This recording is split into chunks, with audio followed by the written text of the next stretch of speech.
সেই দিন বুঝতে পারবি কেন আমি করেছিলাম। এ সোনা মানিকেরাও, ওগো আমার আব্বাজি মুসলমান ভাইরাও, আল্লাহ পাক আল্লাহ তাআলা বলতেছে, বলো গো আমার বান্দা বান্দেরাও, তোমরা গুনার কাজে লিপ্ত হয়ো না।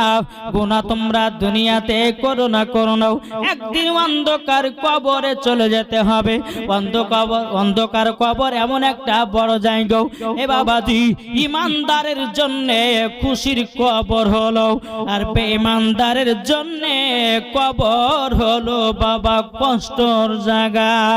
ওই অন্ধকার কবরে কেমন করে থাকবেন বাবা? দুনিয়াতে বন্ধু বান্ধবের সঙ্গে চলছেন, টাইম পাস হচ্ছে, আপনি যখন কবরে যাবেন একলা থাকবেন কেমনে? কি গো, একটু মনটা চিন্তা করুন, থাকবেন কেমন করে? বাবা যে সোনামানি কইতেছে, আমি চাই না